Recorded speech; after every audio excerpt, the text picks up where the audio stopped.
Marketer of the day, number 505.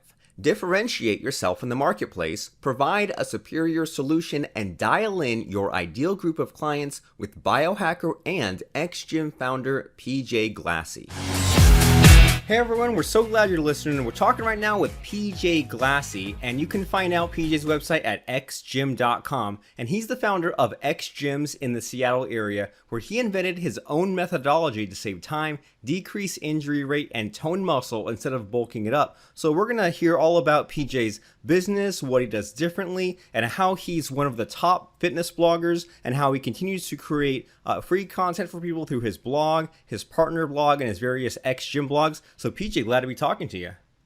Hey, thanks for having me. It's great to be here. Yeah, I mean, I'm glad to have you. And it seems like I've interviewed not a ton, but a handful of like gym owners, fitness people, and your type of person, man, you guys have it really dialed in, really focused, really intense, but also really nice and really sharing with their information. So I appreciate your personality type, I guess I would say. Yeah, well, thanks. I mean, it's my goal just to help as many people as possible to really get to the truth of health and fitness. And the goal here at the X Gym is to get people healthy. It's not necessarily to, have someone come in because they want to get shredded or that six pack or anything like that. And that stuff's all fine and dandy, but our goal is health. And if they end up getting shredded and a six pack when they reach optimal health, that's great. But some people don't, and that's fine too. But the goal of optimal health is really the most important thing. So I do that through my blog and other social media and different outlets as well. Just trying to help people and just to get them to optimal health, because that's when we have the most fun out of life.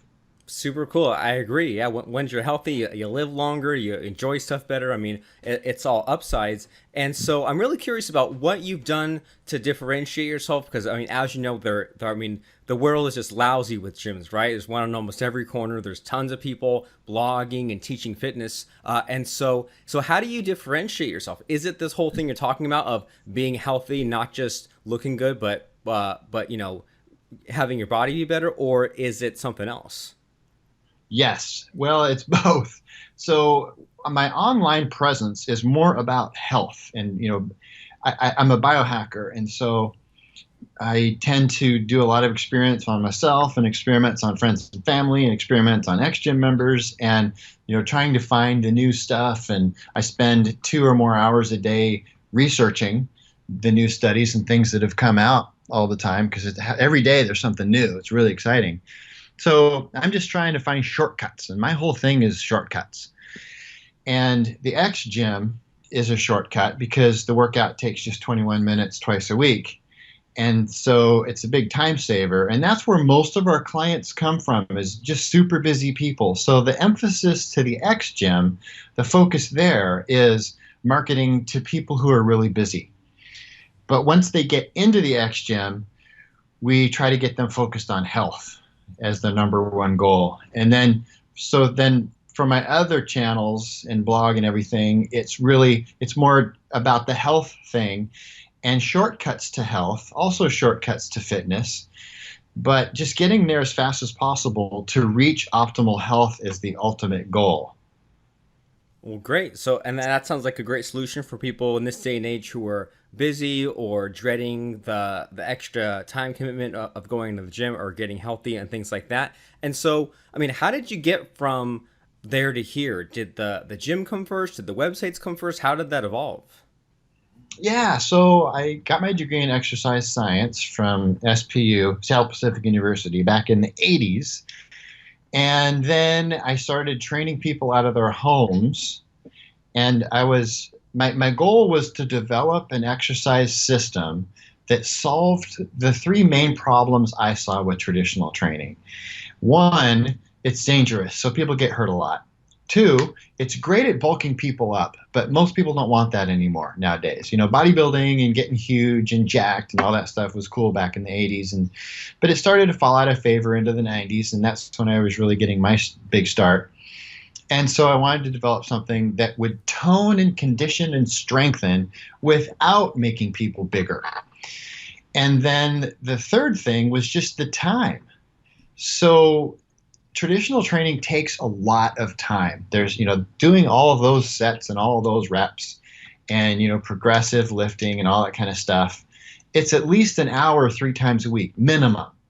And then as you get in better shape, it takes more time. So the people who are in really good shape are working out 10, 20 hours a week, including me back then, because that's all I knew. And I'm like, dang, when I get, this is fine now when I'm in college and, when I'm in my 20s and 30s, that's fine. I've got the time. And then when I'm in my 40s and older, I know I'm going to have a family. I'm going to have a job with lots of responsibility, probably people under me, and I'm just not going to have the time anymore. So that's why I set out to solve those 3 problems: time, bulking, and injuries. So then I used my own clients, mostly training them out of their homes and some local gyms in the area, as guinea pigs to experiment with this using the research that I was studying to figure out the experiments. And so they helped me develop this program, and I just kept trying new things with them all the time, and they thought it was fun because it's new stuff. And if it would work better, great. If it would be the same or worse, then I just discard it. And so just using the scientific method, developing the system and the methodology, until 10 years later, I was just too busy and I had to scale myself. So I started the X Gym, and then opened up another one, and then expanded the first one and moved it, and then expanded the second one. And that's where we are now today. Super cool. Well, I love your thought process. I like that you said, well, I'm gonna make this solution based on the 3 biggest problems that I see, not just one big problem, or not just this huge laundry list, but what you narrowed it down to: the injuries, the too much bulking, and the time factor. And then what's also great about your journey here is that it seems like you built one thing up, and then it like sort of outgrew itself, or you had to move on to the next step in order to scale yourself. So you started off by just doing the one-on-one stuff, doing the guinea pig stuff, but then that became such a huge beast that you had to create these retail locations. And just the whole concept in general of kind of doing the one-on-one first and using other people as guinea pigs and trying out different things in research. I love that concept. I love that approach there, and I've seen it happen in all these different kinds of niches. Like, for example, like copywriting, people who are teaching people to be, how to write sales letters and things like that. I've seen people try to just learn things and reteach, and you can always tell when they're just like teaching something that they don't know. But then if they learn something and go and get clients and figure out their own flavor, their own system, now they have a system to teach. And similar to me, like, I'm a computer programmer, and at first I thought, well, I'm just gonna learn computer programming and just teach what I just learned. But instead of doing that, I took these skills and went to people and created different types of software. And once I figured out my own system, then I was able to teach my own system, compared to just being a parrot of other things that I learned. And it sounds like your approach is pretty similar there too. Exactly. Yeah, I always make sure that I start with the research, and then the next phase is I try it on myself. And if it works as good or better than other things, then I'll try it on friends and family, people who love me enough to not sue me. And then if it works great on them, I'll try it on some of my employees. And if it works great on them, I'll try it on some of my long-term X-Gym members, because they're all always up for new stuff. And then if it works great on them, then it's adopted into the system to improve on the system as a system upgrade. So we're constantly getting better, and we're always improving. In fact, just this morning, we tried a new experiment, and it's for a new cardio kind of methodology that I'm experimenting with. I have been for months now, but this was the first time that it was open for X-Gym members to try it out. And I explained right at the beginning of class and at the end, hey, you all are, you're part of the X-Gym, which means you're part of the ongoing experiment to get better. So we need your feedback. Let us know what you think of this, what you like, what you don't like. We'll continue to refine and tweak and just make it better for you and make it better for everybody in the future, so we keep getting better and we're able to help people get healthier and fitter in the least amount of time, as fast as possible, in a really safe way. Well, great. So you found this technique and you ran it through all the various stages to get the bugs worked out, to figure out a way to make it work the best and to be as easy to follow as possible, and added it to the whole system. So I mean that's freaking great. That's a great way to improve any process for doing or any kind of business. And so as things were picking up here, did you ever get stuck or discouraged or backed into a corner in some way and just said like, I know what my goal is, or I know what I'm heading towards, but I just have this big honking obstacle in the way? Did that ever happen along the course of your journey? Yes, and it's still actually happening. We're getting better with it, but the main obstacle that we're up against is trying to explain to people how we're different and why other gyms and personal training studios and big box gym, traditional training, all the way down to a specialized CrossFit gym, why we're not competition with those facilities, because we are opposite of traditional training in many ways. It's kind of, we took traditional training, turned it on its head. And instead of, weights and reps and PRs and all that kind of stuff, we don't care about any of that. We just care about time under tension, controlled movements. And so most of our stuff is lightweight or body weight. And so it's our biggest obstacle is just educating everybody on, hey, we're actually different. But we're different in so many ways. It's really hard to explain it. So we have a video. The best thing we have right now is our video on our website, just kind of at xgym.com, just kind of explaining the methodology and system. But, to keep it to 2-ish minutes, there's just is not enough time. And so that's our biggest thing is just getting through to our market how we're different, why we're different. And our main market is the 40 to 70-year-olds who are really busy. They've been injured. They don't want to get injured again. They're not interested in bulking up anymore. They just want to be fit and healthy so they can enjoy life. So we're not even competitors with the 20, 30-something CrossFit crowd. I used to do that when I was in my 20s and 30s, and it was really fun.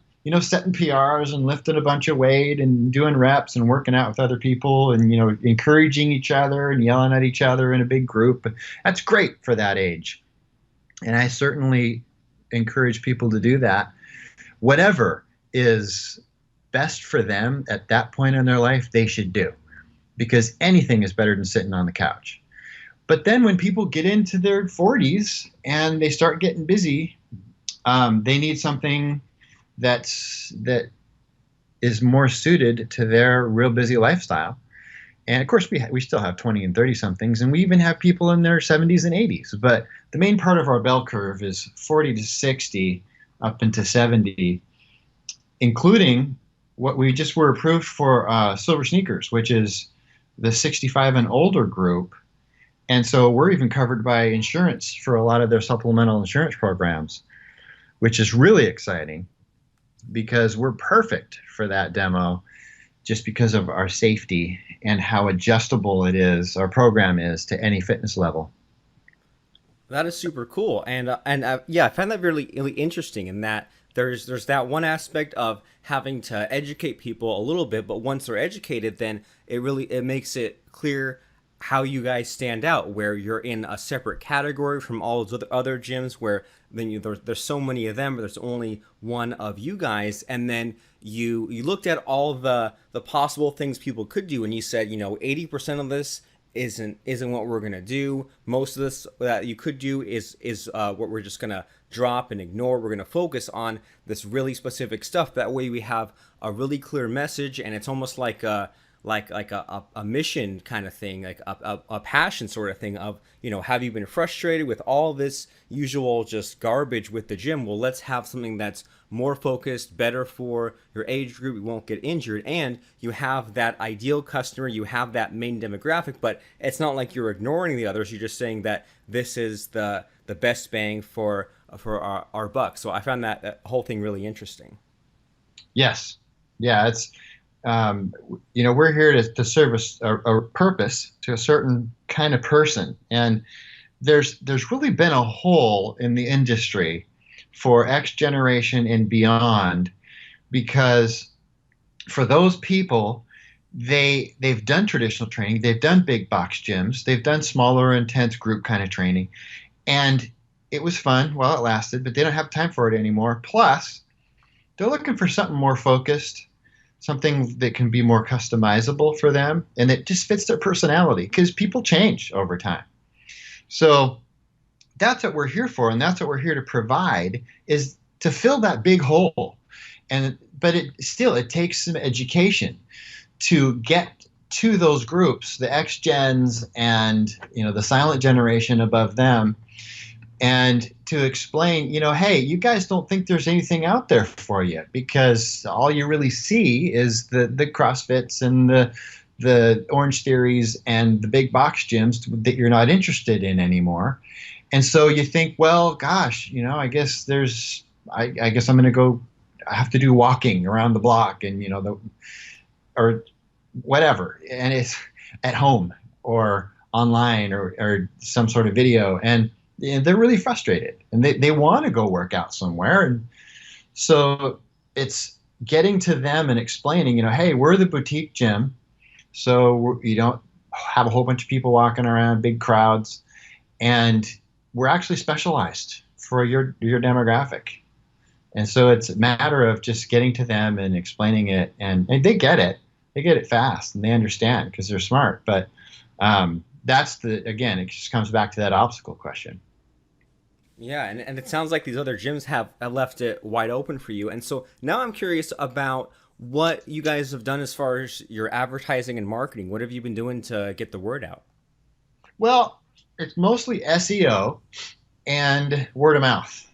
So we don't buy a whole lot of advertising or marketing.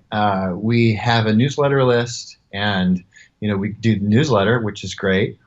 And then there's the different channels. So there's the xgym.com. There's the blog on there.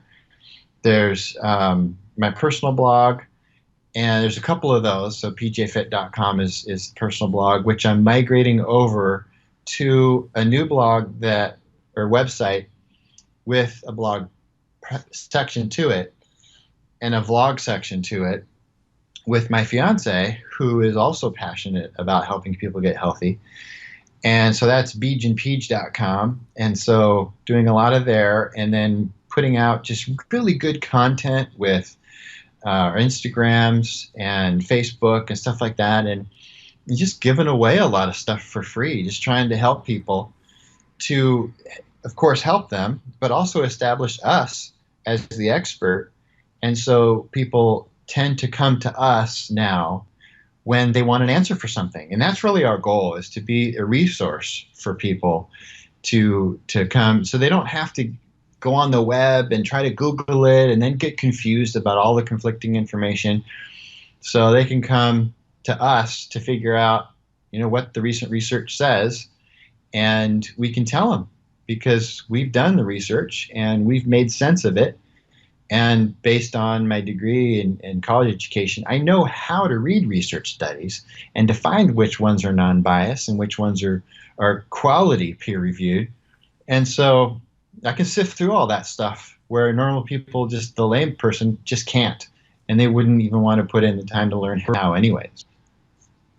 Super awesome. So it sounds like, people, they know about you from visiting the gym or from doing Google searches. They found your blogs and all this information, and then now that they know of you, and now that they subscribe to you and check out the new things that you have, now, like, you had got them hooked once, and now they read the things that you have going on. So that way you've simplified all this research for them. You've taken out the biases and all that. And so, like, do you ever get stuck as far as blog content, like with all the different blogs you have to update? Like, do you ever have to think about the different topics or the things you're going to write or make videos about? Or is it a matter of you're always reading, so that's just never a problem? It just seems to always come to you? The latter. I'm always reading, I'm always researching, and stuff just comes to me. And other people tell me, well, you should be going into Google Trends to figure out what's being talked about right now, or what's trending on Steam It, and things like that, to figure out what to write about. And I think that's great advice. But I haven't been able to do that because what I tend to do is write about what I'm currently passionate about. And if it gets reads, then fine. If it doesn't, it probably will sometime down the road for somebody that's searching for it. And so I find that it's more fun for me and I'm more likely to write new content if it's something I'm excited about. And then I'll just put it out there.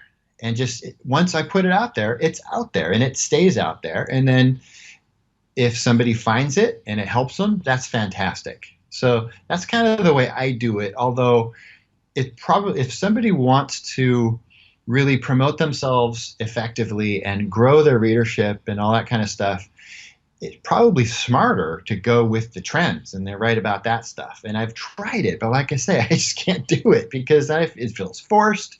And then what I write, I'm not as passionate about it, even if I know about it, because I'm kind of the ADD guy where I see that shiny new squirrel and I get really excited about it. And so that's what I write about. And that's kind of the way I do it.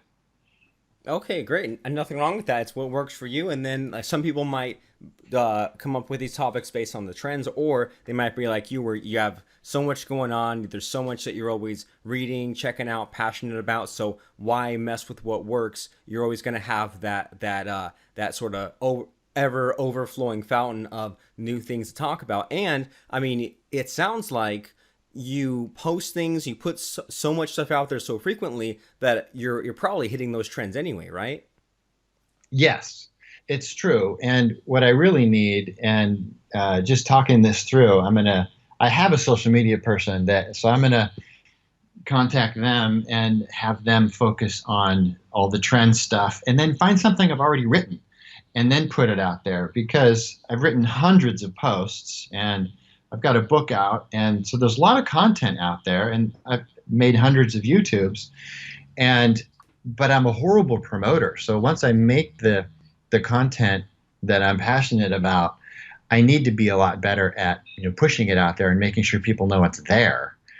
But that's not my passion. I don't enjoy that at all, and so I just need to refocus my social media person on that and make sure she knows every time I put something out there, and then to look up the old stuff and see what's trending and then, promote it. So thanks for that. You just gave me a gift. Well, you're very welcome, and that's a really good strategy for everyone to be listening to it. And even I need to be better at that. In number one, delegating the things that aren't fun for you. That way, you can just focus on your own creative stuff. And if someone else is better at the social media promotion and you're the person to crank out content, great. Number two, you're also reminding me that a lot of us out there have just over the years written so much content that it's first of all not getting promoted a ton, but also if there's some trend that was super popular a couple of years ago and fell by the wayside and now is popular again, then there's probably some old piece of content of ours that either can be used as is or have a little bit of tweaking and can just be made new again. And a lot of us are probably working too hard by recreating all this old content when they can just reuse what they already have. So I mean, great advice in general as far as anyone looking to be an authority, put out the content for their niche, get traffic, have all this content, all that stuff. That's a really good reminder in general. And yeah, I really like a lot of a lot of your thought process here, and a lot of kind of what you built as far as you're always curious, you're reteaching things that you're actually doing, not just things that you've heard about. You make it your own, add your own flavor, and it's a ever evolving thing. This is really interesting to just kind of hear about how your business is growing over time. And I want to make sure that everyone knows where to find all these great resources that you've been mentioning, like the website for your gym, these various blogs, as well as anything else you want to mention. So, I mean, where can people find out about you? Give us some links and resources if you can. Sure. So xgym.com is the gym. And there's also links to the other channels and such. But then my new blog, or sorry, go ahead. I didn't say anything. No, okay. And then the new page is beegeandpeege.com. So it's Beege and Peege. That's our nicknames for Beverly and PJ. Beegeandpeege.com. And then, of course, the different social channels. There's the XGym YouTube channel. There's the Beege and Peege YouTube channel. And then there's the Instagram. I think for Instagram, it's XGyms. And for Twitter, it's XGym. Or maybe those are reversed. But that's a good start anyway. All right, great. So xgym.com basically gets you to all those other locations like the YouTube, the Instagram, the Facebook, and then beegeandpeege.com is that more personal blog. So if you're curious at all about any of this fitness stuff, or you want to keep up to date with the latest and greatest biohacking news, or even better, if you're in the Seattle area and you want to check out some of these gyms, make sure you go to xgym.com. That's xgym.com, and then we'll see you there as you discover lots of different tips, techniques, and things to do better as far as your health, especially if you're getting up there in the years and it's not the same as in your 20s and 30s when you had all this free time, when you didn't get injured. And now this is more doable. So check out xgym.com for all of those things and more. And thanks so much, PJ. I appreciate you coming by and sharing some of this great knowledge with us. And also congratulations on your engagement too. Yeah, thank you. Yeah, it's been a pleasure. Thanks for having me on. We really appreciate you listening to today's episode of Marketer of the Day. Subscribe to us on iTunes and rate and review us at marketeroftheday.com/iTunes.